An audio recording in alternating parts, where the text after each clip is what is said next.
በዚህ ዓለም ላይ ሩጠን መያዝ የማንችላቸው 3 ነገሮች አሉ። አንደኛው ገንዘብን አሳዶ መያዝ አይቻልም። አሳዶ መያዝ ገንዘብን የሚፈልግ ሰው ገንዘብ ከሱ ይርቀዋል። ሁለተኛ አላችሁ በነገራችሁ ላይ ትምህርት ሲሰጥ ወንጌል ሲሰጥ እንደዚህ ሰይጣን የሚጮኸው በእኔና በእናንተ ጸሎት ተቃጥሎ እንዳይመስላችሁ መረበሽ ፈልጎ ማምላክን የዋ መስሏችሁ ተንኮሉን አታውቁትም እናንተ። አዎ መረበሽ ሲፈልግ እንደዚህ ነው የሚያደርገው። እየረበሸ እኮ ነው። አሁን አንዳንድ ሰዎች ሲያስተምሩ ሰይጣን ይቆምና ተቃጠልኩ ይላል። አዎ ትቃጠላለህ ይሉታል መልሰው። አይደለም መረበሽ ፈልጎ እኮ ነው ትምህርቱን። ይኸው ረበሸን እኮ አያችሁ፣ ጀግና ነው እኮ። አሁን ሐሳባችሁን ወደዚህ ያሉ ከቃሉ ጋር ናችሁ። በዚህ ዓለም ላይ ሰው ፈልጎ የማይደርስባቸው 3 ነገሮች ናቸው። እንዳትፈልጓቸው ስሩ። ዝም ብላችሁ ብታገኙትም አትታበዩበት፣ ተጠቀሙበት እንጂ ብታጡትም አትዘኑበት። 3ቱን ነገር አንደኛው ገንዘብ ነው። ገንዘብ የሚፈልግ ሰው መጨረሻ ላይ ገደል ከቶት ነው የሚሄደው። ደስታ የለውም፣ እርካታ የለውም፣ በቃኝ የለውም። ሁልጊዜ ማዘን ነው።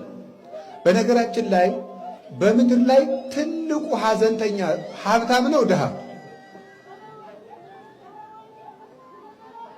በምድር ላይ ትልቁ ሐዘንተኛ ሀብታም ነው ድሃ? ሀብታም ነው። እንደው አባ መቼም ይሄን ለማለት ፈልጎ ነው ብላችሁ ነው ለመደገፍ ነው? ሀብታም ነው ድሃ ነው ሐዘንተኛ? ለምን ይመስላችኋል? ሀብታም ነው ሐዘንተኛ። ስለዚህ ሰሎሞን ምን አለ መሰላችሁ?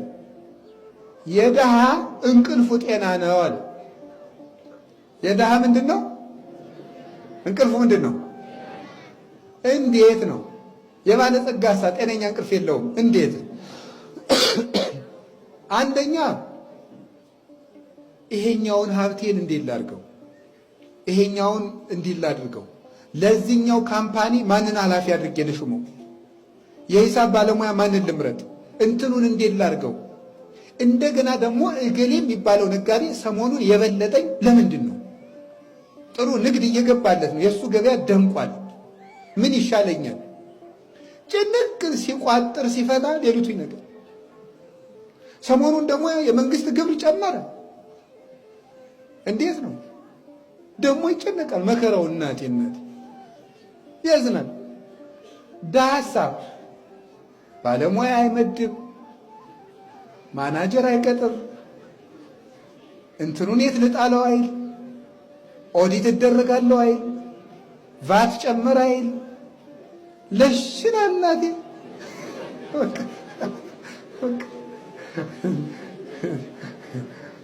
ማለዳ በቃ ከች ብሎ ተነስቶ ማለት ነው። እና አንድ ሰውዬ ሀብታም ነው እና እንቅልፍ አይወስደው እንዲህ ሲቋጥር ሲፈታ። በኋላ የእሱ ሎሌ ደግሞ እንዲሁ ተኝቶ ያድራል። መሬት ላይ ነው እኮ ጠዋት በግድ ነው አንተ ተነስ ተብሎ ለስራ የሚነሳ።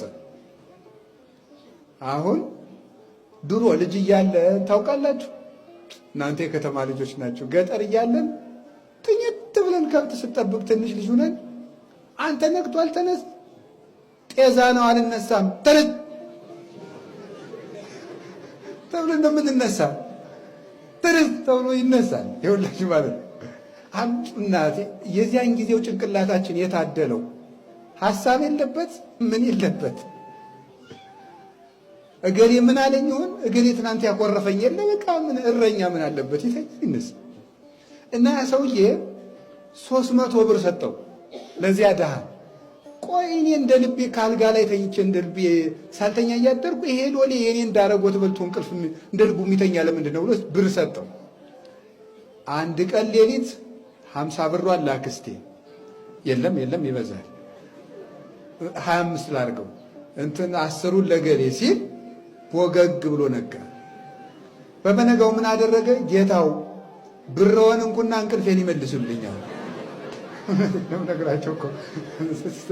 ስለዚህ የእግዚአብሔር ቤተሰቦች አሁን እኔ እንደዚህ ማረጋችሁ ድህነትን እያደነቅኩት ድሃውን እያልኳቸው አይደለም። የለም መስራት አለብን፣ ሀብት ሊኖረን ይገባል።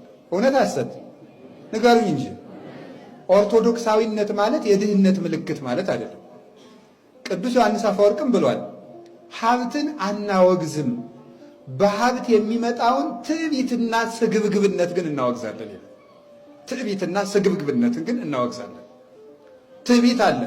ሀብት ስላላቸው ብቻ ቀዳሚ ወንበር እንዲሰጣቸው የሚፈልጉ ሰዎች አሉ። እንሰጣቸዋለን፣ ችግር የለም ኑ፣ ግን አትፈልጉ። እንደዚህ ከቃሉ ጋር ናቸው። ይሄ ነው